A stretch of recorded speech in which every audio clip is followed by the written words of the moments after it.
सबैलाई welcome back. हामी चाहिँ पेन्टिङ ब्रदर्स बिजनबारीबाट र आज चाहिँ हामी विद्युत ज्योति लाइनमा छौँ। यहाँनिर किन आएको भन्दाखेरि चाहिँ यहाँनिर चाहिँ हल्का रिपेयरिङहरूको काम रहेछ र यहाँ चाहिँ हामीले अब यहाँनिर छुटेको पुडिनहरू चाहिँ लाउँदैछौँ है। कता कता बिग्रेको छ त्यहाँनिर पुडिन लगाइदिँदैछौँ र पुडिन लगाइसकिसकेपछि चाहिँ यहाँनिर पेपर गरिसकेको छौँ र प्राइमर एप्लाई भइसकेको छ र यहाँनिर सुक्नु दियौँ हामीले र एकछिनबाट चाहिँ हामीले कलर स्टार्ट गरिहाल्यौँ। ल कलर सुरु भइसक्यो है। यहाँनिर कलर चाहिँ कुन चाहिँ हो भन्दाखेरि चाहिँ अफ वाइट छानेको छौँ। यो अफ वाइट चाहिँ होइन, यसको नाम चाहिँ पाइनट हो है। पाइनट कलर हो जुन चाहिँ एकदम राम्रो देख्छ र यहाँनिर चाहिँ ठुलो हल रहेछ नि त, किचन सिटिङ रुम सायद एट्याच हो। त्यही भएर चाहिँ एकदम दामी देख्नुको लागि चाहिँ हामीले यहाँनिर यो कलर छानेको र यहाँ तपाईँले देख्न सक्नुहुन्छ किचन ग्रिनमा छ है। अन्त यो ग्रिन चाहिँ अलिक डार्क भयो नि त। अन्त यो डार्क हुँदाखेरि चाहिँ यतापट्टि चाहिँ हामीले त लाइट सेड हाल्नु पऱ्यो नि त होइन। अन्त कलर कम्बिनेसन त त्यसरी मिलाउनु पऱ्यो।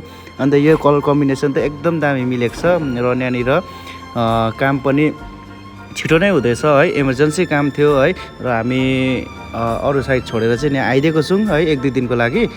कलर कम्बिनेसन दिनको लिएर है, कलरको क्वालिटी दिनको लिएर है र सबै हामीले कलर आफै ल्याएर सरलाई एकदम सुविस्ता गरिदिएको छौँ र अन्तमा चाहिँ सरले हामीलाई हामी बिल दिन्छौँ, उहाँले हामीलाई पैसा मात्रै दिनु पऱ्यो होइन। सबै सुविस्ता छ। भुइँदेखिको लिएर सबै पुसपास चाटाक चिडिक्कै गरिदिएको छौँ। हामी पेन्टिङ ब्रदर्स चाहिँ तपाईँहरूको लागि एउटा आर्टिस्ट मात्रै होइन, एउटा पेन्टर मात्रै होइन है। हामी तपाईँहरूको लागि एउटा मोटिभेसन पनि हो, मोटिभेट पनि तपाईँहरूलाई गर्छौँ है। हामी तपाईँलाई आर्ट दिन्छौँ क्या। तपाईँहरूको कति बजेटमा चाहिँ कति रङ लाउँछ चाहिँ ठिक्कै हुन्छ है, कुन चाहिँ क्वालिटीको रङ लाउँदा चाहिँ ठिक्कै हुन्छ तपाईँको बजेट अनुसार भनेर हामी तपाईँहरूलाई एकदम राम्रो सल्लाह दिन्छौँ है। अन्त इन्टिरियर डिजाइनको लागि पनि तपाईँहरूलाई एकदम सल्लाह दिन्छौँ है। जानेको कुराहरू अब एक्सपिरियन्स भएको कुराहरू चाहिँ अब तपाईँहरूलाई भन्छौँ हामी होइन। र तपाईँहरूकोबाट पनि धेरै कुरा हामी सिक्छौँ है, हामीलाई खुसी लाग्छ होइन।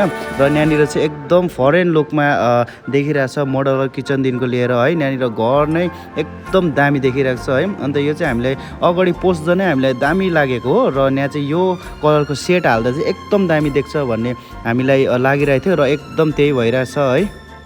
वालमा चाहिँ हामीले पाइन नट र मिस्टी हिल्स खेलाएको छौँ जुन चाहिँ ग्रिन सेड र अफ वाइट सेडमा छ र एकदम दामी देखिरहेको छ। र तपाईँहरूलाई पनि यस्तै काम गराउनु मन छ भने चाहिँ please contact to painting brothers.